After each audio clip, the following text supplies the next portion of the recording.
उधर खबर आई कि एक मिलिट्री ड्रिल के तहत ब्रिटेन, डेनमार्क और फिनलैंड जैसे नेटो देशों के करीब 1 दर्जन फाइटर जेट अमेरिका के 2 विमानों को रोकने के लिए उनके पीछे पड़ गए। इस ड्रिल के जरिए यह जानने की कोशिश की गई कि कल को अगर दुश्मन अमेरिका के आसमान में घुस गया तो अमेरिका अपनी हिफाजत कर पाएगा या नहीं।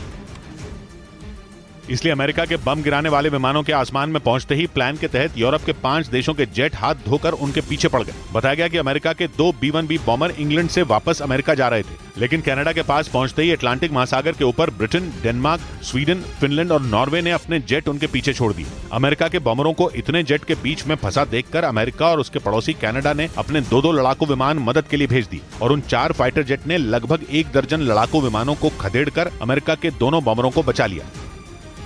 इस बीच यूक्रेन को भयानक क्लस्टर बम देने का ऐलान करने के बाद अमेरिका यूक्रेन की एक दूसरी बहुत बड़ी मदद करने की तैयारी में है। अमेरिकी राष्ट्रपति बाइडेन ने बताया कि वो यूक्रेन को अमेरिका का ATACMS यानी आर्मी टैक्टिकल मिसाइल सिस्टम देने पर विचार कर रहे हैं। अगर यूक्रेन को वो मिल गया तो रूस की रातों की नींद हराम हो सकती है, क्योंकि फिर रूस का इलाका भी यूक्रेन की जद में आ जाएगा।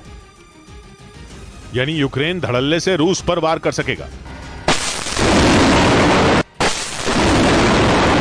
ऐसा इसलिए क्योंकि अमेरिका का ATACMS लंबी रेंज का मिसाइल सिस्टम है, इतनी लंबी रेंज का कि उसके यूक्रेन के हाथों में आते ही क्राइमिया में पुतिन का सिंहासन डोल सकता है। क्राइमिया यूक्रेन का ही हिस्सा है, लेकिन 2014 से उस पर रूस ने कब्जा जमाया हुआ है। और क्राइमिया तो क्या, ATACMS से यूक्रेन रूस की सीमा के अंदर भी हमले कर पाएगा। यानी यूक्रेन को पाने की चाहत में पुतिन के हाथ से क्राइमिया निकल सकता है। ऊपर से अगर रूस पर आए दिन यूक्रेन के हमले होने लगे तो पुतिन के लिए अपने देश में ही कुर्सी बचाना मुश्किल हो जाएगा। यूक्रेन को अपना आर्मी टैक्टिकल मिसाइल सिस्टम देना अमेरिका का बहुत बड़ा फैसला होगा, क्योंकि अब तक वो यूक्रेन को वो हथियार देने से बचता आ रहा है जिनसे वो रूस के अंदर वार कर सके। मगर ऐसा लग रहा है कि जंग की बदली हुई तस्वीर में अमेरिका भी अपनी नीति बदलने जा रहा है। और अमेरिका के यूक्रेन को क्लस्टर बम देने के ऐलान के बाद रूस ने भी यूक्रेन के खिलाफ क्लस्टर बम जैसे खतरनाक बमों के इस्तेमाल की धमकी दे दी। रूस के मीडिया के मुताबिक उनके रक्षा मंत्री ने साफ कह दिया कि अगर अमेरिका से यूक्रेन को क्लस्टर बम मिले तो रूस भी यूक्रेन के खिलाफ विनाशकारी बमों का इस्तेमाल करेगा। अमेरिका ने पिछले हफ्ते ही यूक्रेन को क्लस्टर बम देने का ऐलान किया, जबकि संयुक्त राष्ट्र ने इन बमों के इस्तेमाल पर रोक लगा रखी है, क्योंकि ये बेहद विनाशकारी होते हैं। जानकारी के मुताबिक क्लस्टर बम आसमान से गिरने के बाद जब जमीन से टकराता है तो वहां सैकड़ों धमाके होते हैं,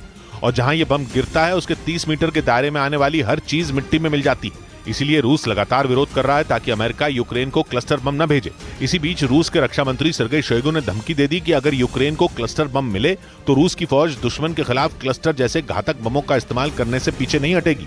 उधर पश्चिमी मीडिया के मुताबिक फ्रांस की नाराजगी के बाद नेटो जापान में अपना दफ्तर खोलने की योजना से पीछे हट गया। लिथुआनिया में हुए नेटो शिखर सम्मेलन में इससे जुड़ी कोई घोषणा नहीं की गई, जबकि संभावना जताई जा रही थी कि इस बैठक के दौरान जापान में नेटो का दफ्तर खोले जाने का ऐलान किया जाएगा। लेकिन दावा किया गया कि फ्रांस की नाराजगी के बाद नेटो ने अपने कदम वापस खींच लिए। फ्रांस नेटो के 31 सदस्यों में एक है और उसने जापान में नेटो का दफ्तर खोलने की योजना का न सिर्फ विरोध किया, बल्कि दावा किया कि अगर नेटो यानी नॉर्थ अटलांटिक ट्रीटी ऑर्गेनाइजेशन का विस्तार अटलांटिक महासागर इलाके के बाहर किया गया तो उसकी ताकत कमजोर हो सकती है। पश्चिमी मीडिया के मुताबिक फ्रांस का यह विरोध जापान के साथ साथ अमेरिका के लिए भी बड़ा झटका साबित हुआ, क्योंकि अमेरिका भी जापान में नेटो दफ्तर खोलने का समर्थन करता आया है ताकि चीन को उसी के इलाके में घेरा जा सके।